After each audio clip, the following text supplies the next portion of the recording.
ನಡೆದು ಬಂದ ಹಾದಿ ಅತ್ಯಂತ ಅದ್ಭುತ, ಅಮೋಘ ಹಾಗೂ ಅಗಾಧವಾದದ್ದು.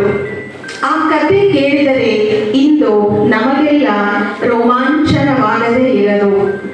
ಆ ಕಥೆಯನ್ನ ತಮ್ಮ ಮುಖಕಮಲದಿಂದ ನಾವು ಕೇಳುತ್ತಿದ್ದರೆ ನಮಗೆಲ್ಲ ಅನ್ನಿಸುತ್ತದೆ, ಹೌದಾ ಹೌದಾ ಅಂತ.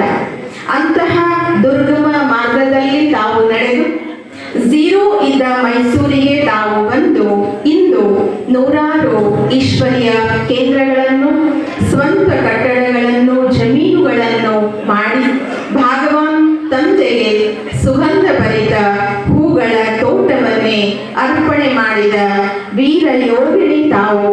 ವೀರ ಯೋಗಿನಿ ಮಾತ್ರವಲ್ಲ, ನೂರಾರು ಆತ್ಮರುಗಳಿಗೆ ನನ್ನನ್ನು ಸೇರಿ ತಮ್ಮೆಲ್ಲರಿಗೂ ಗೊತ್ತಿರಬಹುದು, ನಾನು ಉತ್ತರ ಕರ್ನಾಟಕದವಳು, ನಮ್ಮ ಸೀಮಕ್ಕ ಉತ್ತರ ಭಾರತದವರು, ಹೀಗೆ ಬಿಜಾಪುರ್, ಬಾಂಬೆ, ಕೇರಳ ಅನೇಕ ಆತ್ಮಗಳನ್ನು ತಾವು ಆಕರ್ಷಣೆ ಮಾಡಿ ಪ್ರೇರಣೆ, ಪ್ರೋತ್ಸಾಹ, ಮಾರ್ಗದರ್ಶನ ಮಾಡಿ ಶ್ರದ್ಧೆ ತುಂಬಿ ಅವರನ್ನು ಸಮರ್ಪಣೆ ಮಾಡಿದ ಮಹಾನ್ ಶಿವಯೋಗಿನಿ ತಾವು. ಮಹಾನ್ ಶಿವಯೋಗಿನಿ ತಾವು.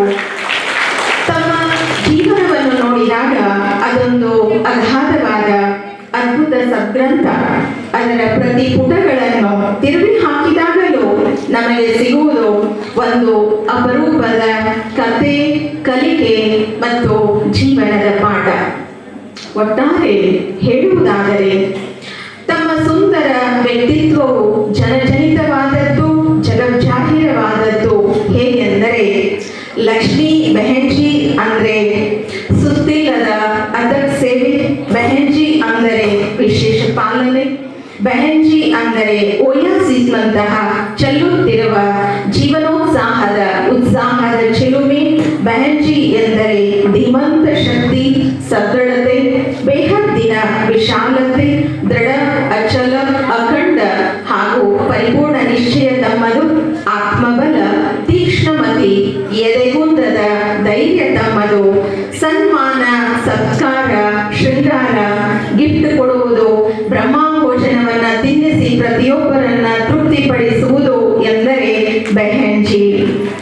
ಹೀಗೆ ತಮ್ಮ ಜೀವನವು ಹೆಪ್ಪಿಟ್ಟ ಹಾಲಿನಂತೆ ಕಡೆದ ಮೊಸರಾಗಿ, ಕಾಯಿಸಿದ ತುಪ್ಪವಾಗಿ, ಒಲೆಯ ಮೇಲೆ ಕಡ್ಲೆ ಹಿಟ್ಟಿನೊಂದಿಗೆ ಬೆರೆತು ಮೈಸೂರು ಪಾಕವಾಗಿ ಸಮಸ್ತ ಮೈಸೂರು ಮತ್ತು ಕೇರಳದ ಜನಮಾನಸಕ್ಕೆ ಸಿಹಿ, ಸವಿ, ಸಂತೋಷ, ಸಂಭ್ರಮ, ಸಾರ್ಥಕ್ಯವನ್ನು ತಂದಿದೆ.